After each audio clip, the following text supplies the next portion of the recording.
Four guys spent 3 months digging a tunnel 40 feet underground, through London clay into a bank vault. Over one weekend, they cracked 268 safety deposit boxes and stole £3 million. Perfect crime. Then they left their walkie-talkies on. A random radio hobbyist heard their entire conversation, every complaint, every panic attack, every incriminating detail. He called police. They got arrested. 3 months of professional excavation, defeated by the off button nobody pushed. 1971, London, Baker Street. Yes, that Baker Street. Sherlock Holmes Street. Four criminals planning the perfect bank robbery on a street named after history's most famous detective. The location selection demonstrated either supreme confidence or complete oblivion to symbolic irony. They could have picked any street in London. They chose Detective Street. This is like planning a murder on Agatha Christie Avenue or running a Ponzi scheme from Madoff Plaza. The mastermind was Anthony Gavin, professional criminal, smart guy, organized, patient, the kind of person who makes spreadsheets for felonies. He found the target. Lloyd's Bank on Baker Street. Ground floor was bank. Basement was vault. Safety deposit boxes full of wealthy people's valuables.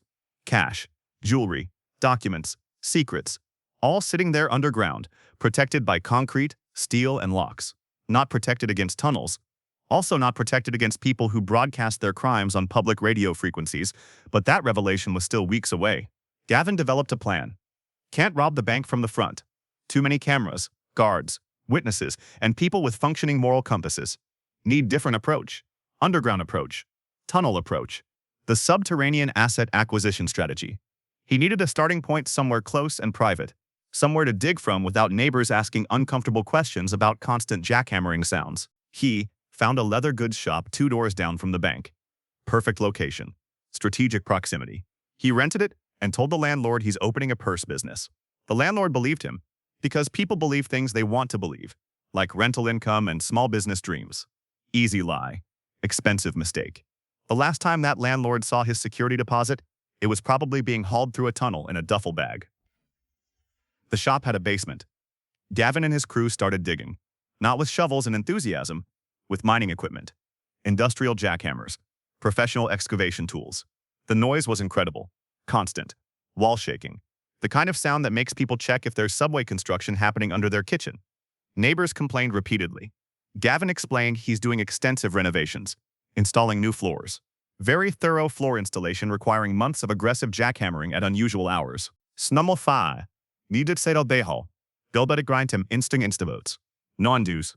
We'll make a look at him from. During being pre-hit, smoked her. Uni guys. Touched on the little up place. Neither call. I get from phone for you. The glove thin. God, don't even know. Awful. That disability phone. Always. I was like, what? What it's John? They go and play it. It's always there. We're let's see the case reading cracking the critique.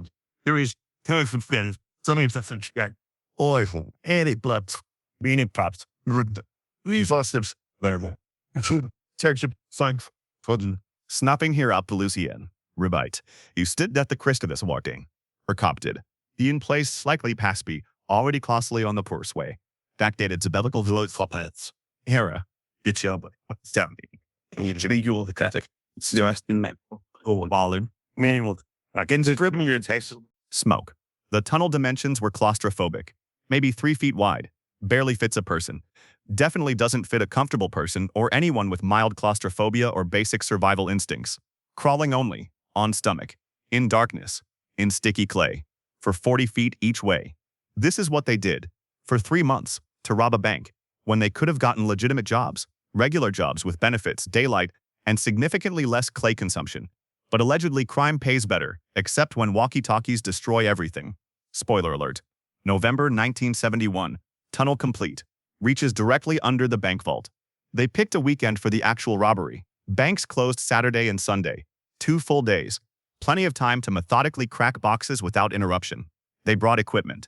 Thermal lances, drills, crowbars, and walkie-talkies. The walkie-talkies seemed smart at the time. Professional. Modern. Communication equals coordination. What could possibly go wrong with broadcasting your felony on public radio frequencies? Literally everything. Everything went wrong. Friday night. They entered the tunnel. Crawled through 40 feet of clay that now felt familiar. Almost friendly. like a terrible commute you've gotten used to. Reached the vault floor. Started drilling upward through reinforced concrete and steel. This took hours. Loud hours.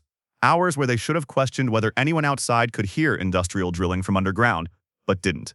Finally, they broke through. Inside the vault, 268 safety deposit boxes. All locked, all full, all about to be empty. They started opening boxes systematically, one by one, using drills, crowbars, thermal lances, whatever worked. This was taking forever. Hours. So many boxes. So much work. So much more work than any of them had anticipated when this seemed like a good idea 3 months ago. They needed coordination. Someone in the tunnel.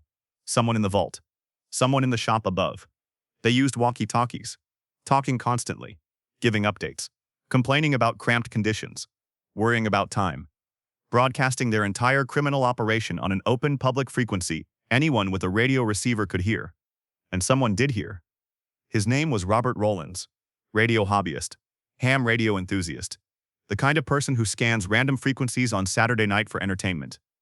Rowlands was home Saturday evening, scanning frequencies, presumably having the time of his life listening to static and occasional trucker conversations. Then he heard voices, strange, stressed voices, talking about a bank, about a vault, about wanting to get out. One voice says, "We want to get out of here." Another responds, "Keep working, we're almost done." They sound panicked. Professional criminals experiencing acute workplace anxiety 40 feet underground while surrounded by £3 million they don't legally own. Smite Rowlands realized immediately what he's hearing. This is a robbery, live robbery, happening right now. He's accidentally eavesdropping on an active felony. Real criminals. Talking, broadcasting, confessing in real time. It's like stumbling onto a crime podcast, except the crime is currently in progress and nobody told the criminals they're the podcast. Hearing. He called police. Told them everything, explained that criminals are robbing a bank and broadcasting it on walkie-talkies. Gave them the frequency. Police were skeptical. This sounds fake, absurd. Who robs a bank and broadcasts it? Rowlands insisted, said he's recording everything, has tape evidence. Police finally listened and sent units. But where? London has hundreds of banks. Rowlands doesn't know which one, just knows robbery is happening somewhere. They had confirmed crime. Zero geographic specificity. Extremely frustrating situation. Police started checking banks Saturday night, driving around London, looking for signs. Open doors, broken windows, suspicious clay-covered people. Nothing. Everything locked, dark, normal. They checked again Sunday. Still nothing. Meanwhile, criminals kept working, kept talking on radios, still being heard, still completely unaware they're broadcasting to all of London. They thought they were secure, private, professional. They were performing live radio theater called How We're Committing This Specific Felony, a play in real time. Sunday afternoon. They finished. 268 boxes opened. Contents removed. £3 million stolen. About $7 million today. Cash, jewelry, bearer bonds, documents, possibly compromising photographs. Rich people store interesting items in safety deposit boxes. Questionable items. Things they really don't want found. All stolen now. All evidence. All problems for wealthy people who suddenly can't report theft without explaining what exactly got stolen. Suck. They packed everything. Started crawling back through the tunnel. 40 feet. With heavy bags. Bags full of stolen goods and criminal evidence. This took considerable time. Long, uncomfortable time with knees and elbows complaining and clay everywhere. They were exhausted. Sore. Done. Ready to celebrate. Ready to split £3 million. Ready to never crawl through clay again. They exited the tunnel into the leather shop. Success. Perfect robbery. Except the walkie-talkie detail. That detail was categorically imperfect. Police kept investigating. Rowlands provided his recording. They analyzed voices, accents, speech patterns, checked banks near the radio signal triangulation, found Baker Street area looked promising. Monday morning they checked Lloyd's Bank. Vault broken into. Boxes empty. Crime confirmed. Investigation officially began. They had voices on tape. They checked recently rented businesses nearby. Found the leather shop. Recently rented to Anthony Gavin, known criminal with priors. Remarkably convenient. Suck. Whether on Istmaid. Bach and his son Rafilda. You see him cop Talina the King. Herr Tooldage. For uptaking of ingredients, with a point curry, and bad. Quiddle eyes. Abdomening less. Abs little, hefty amazing while being school more things pardoned. That day do the triple I was like, with What the Stefan did they might fat or stood there but the minute on place. Before he'd ended comical sequency of sense and called it. It's 5 pats on down. And if they missed just pretty like caps on do sausage it for all the cool to get in for the hurt. Split and if I told that pile, Amber Swilling, mix that. What is okay to the seat at her cup? I just mine is not fucking about. And April stood up at 5. It's okay. And what definitely usually cool tactic. Sarah, dog, what goblin, man, I can do taxing, saucing, tatty, that. It's more gore, but and saddle and doctors, but the expendable shit. Things on the middle. And how it prevent, there's a not.